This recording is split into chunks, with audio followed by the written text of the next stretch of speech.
Hey, it's Colleen with Rope and Resellers. I'm here for another sales update of what I sold on eBay for the week of March 11th through the 17th, 2019. Okay, 12 things sold this week, all low dollar items. First thing, Community Oneida Morningstar cold meat serving fork. Here is what the label looks like. It's an older label, not obviously super valuable, but what I found is with flatware, serving utensils are by far kind of the money makers and the ones that have a good sell-through rate. You can sell flatware, but it doesn't sell very fast. So anyway, this sold for $9.99. I collected $12.75. I spent about 25 cents on this. I bought a whole bunch of different ones in a bag for $4 or $5 at an estate sale. $183 in fees, $276 in shipping. Total profit $7.91. It took 4 months to sell. Brooks Brothers vintage skirt. Here's the really old tag. Product of the USA. It was wool, I believe. Yep, it's pleated. It doesn't look a lot of fun to iron, but maybe with the wool it wouldn't be so bad as cotton. But anyway, it sold for full price $24.99. I collected $41.38. It went overseas. I believe it only went to Canada though. So anyway, it came out of the consignment store bag that I used to work with, so it was $1. Total profit on this, $20.74, and it took 7 months to sell. So here's out of the bag of junk. If you watch that What's It Worth Bags of Junk video that I did a couple weeks ago, this came out of that bag. I sold 2 of these little Pokemon characters for $5.99. I collected $8.83. They cost me about 10 cents. There was a bunch in there, maybe 20 cents. And my total profit on that was $4.52. Now remember, that whole bag cost me $2. And it took 3 weeks to sell. Here's a vintage Gap. This is one of the older tags. I bought this actually originally for my daughter, but she fully rejected it. That's why it's a size small. It sold for $24.99. I collected $31.94. I spent $1 on this. I think I got it $1 a day at Goodwill. Total profit on that, $20.03. Yeah, that was one of my big money makers. That and the Brooks Brothers skirt. Go figure. United Airlines bag. I thought this was going to be much better seller than it was. I just thought it was really cool. I mean, you don't get to find stuff like this very often. And the woman was the original owner that I bought it from at the garage sale. But it only sold for $29.99. I collected $38.25. I spent $5 on this at the garage sale. So obviously I fell in love with it. And that should have been your first clue. Total profit on that was $19.97. It took 9 months to sell. Primitive Airplane. This just came in a random box with some big cars and, I don't know, these metal pictures, John Deere pictures. So anyway, it's missing its propeller, but it was kind of cool. It was sort of hand-carved, handmade thing. It was really, I don't know, I thought it was cute. So I sold it, $13.94. I collected $17.30. I spent about 50 cents. There was a bunch of stuff in this box, and I think I only spent $5.50 on the whole box. $11.05 was my total profit on that, and it took 3 weeks to sell. Garmin Nuvi 50LM GPS. This I managed to get out of the bin, the little electronics bin, which was also the subject. Not GPS's, but the electronics bin at your local Goodwill. It worked. It seemed fine. It was missing. There's a mount that this goes into, like a ball and socket joint, and the mount was missing, but it did have a car power supply. So it sold. $28.77 is what I collected on that. I spent $3 at Goodwill, and total profit was $16.90, and it took 3 days to sell. Putu Mayo dress. I'm sure I'm just slaughtered that, but there's the label. Black floral, full-length maxi rayon dress. It was actually really cute. Good for springtime. It sold on sale $16.28, and that was including shipping. This came out of the consignment store bag, so $1. Total profit $8.83, but it took a little over a year, 16 months to sell. A vintage Rhino truck. This was Nylint from the 70s, I believe, is the vintage on this. And it was in okay shape. It had some bangs and bruises, but and missing pieces. And the lithos, the stickers on this, were faded, because if you look at them online, that's why I only sold it for $9.29. I collected $23.04, so it was pretty heavy. because it's pressed steel. $1.10 because again, it was a big lot of various toys in a box. I bought a couple different boxes of cars at that auction. Total profit $5.52, and it took a month. See how my profit isn't very good this week? It's not very good.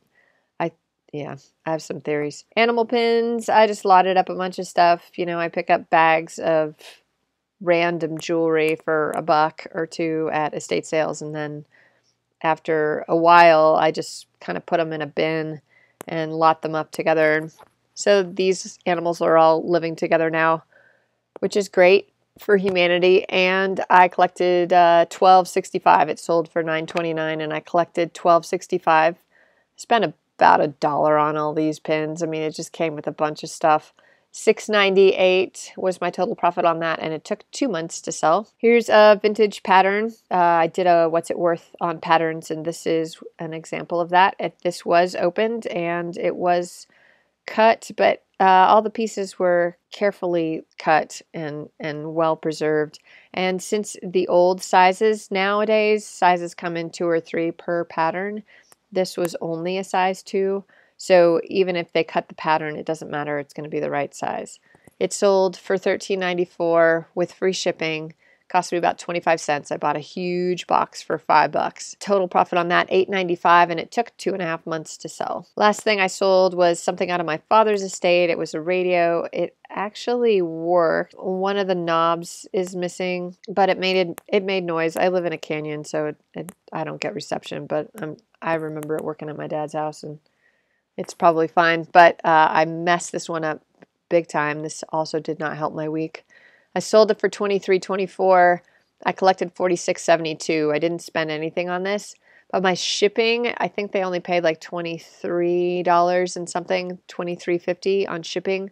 My shipping cost was $35.15 because I had to put it in a 15-inch box so it wouldn't get banged up too much. And I think I had listed it as a 12 by 12 by 12, and it didn't fit in that size box, or else it would have gotten broken.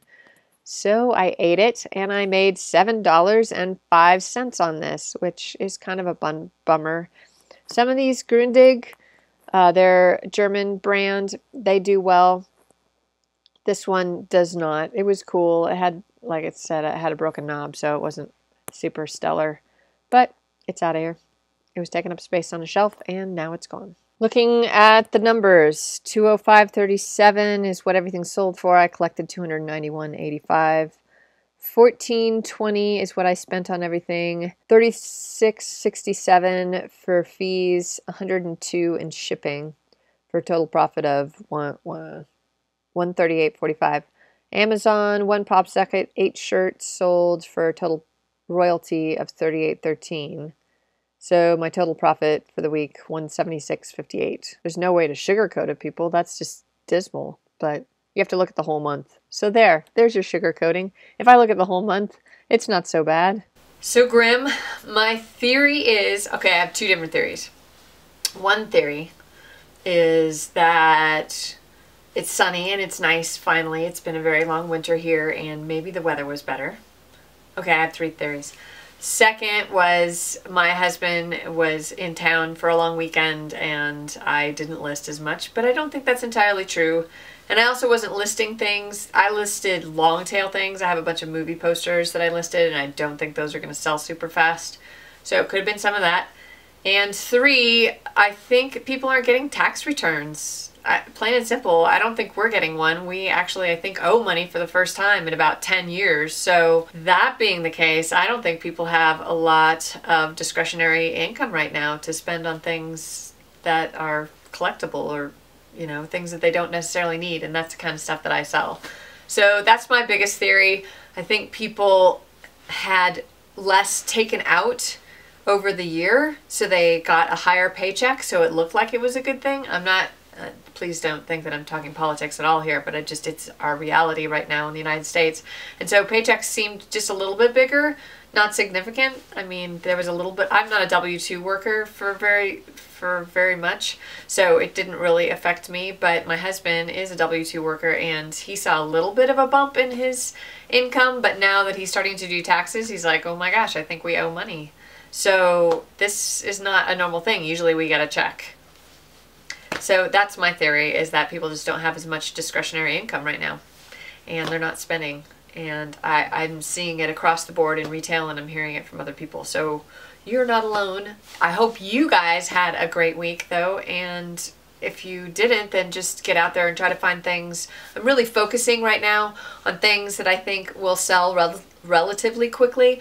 As I was going through, it was Dollar Day today at Goodwill, and so I was there and I was purely looking at the sell-through rate and how, if there were 10 things listed, if 20 of those sold, if one of those sold, if none of those sold, if not at least 5 of those sold in the last 90 days, which is what eBay shows you when you when you are doing research and looking at solds. So that's 90 days. If only 5 had sold and there were 10 listed, then that's a 50% sell-through rate in 90 days. So that's not terribly good. What I'm looking for is 100% sell-through rate, so 10 of those things would sell. And I'm trying to price my stuff in the middle of that, middle to middle high. And now I'm trying to find things that I actually think will sell quickly, not just stuff that I buy at an auction. So with that, I hope you guys go out and find good things, and more importantly that you list and find good things to list, and keep watching YouTube. There's tons of help out there. Thanks a lot for watching my channel. I really appreciate it. I do have some, they're not affiliate links, they're just things that I use, websites. I'm really into personal finance, so that Penny Hoarder one's a really great one. There's a lot of different websites they send you to save money or to find other like side gigs, other jobs, other ways of making money, filling out surveys, stuff like that. So you can get gift cards. I get a lot of gift cards. Like I just got a Starbucks one for $5. You can get Amazon ones really easily. So anyway, those are our affiliate links, but I'm not selling you anything. They're all free. Sizely is free. You can sign up for Sizely through that link. It's really fast and easy. So anyway, if you want to help out my channel, that's one way you can help me. And with that, I want to thank you. Go ahead and subscribe. Tell your friends if you like it. Go ahead and share it. And we'll see ya on Friday or Saturday with a What's It Worth video. Thanks for watching.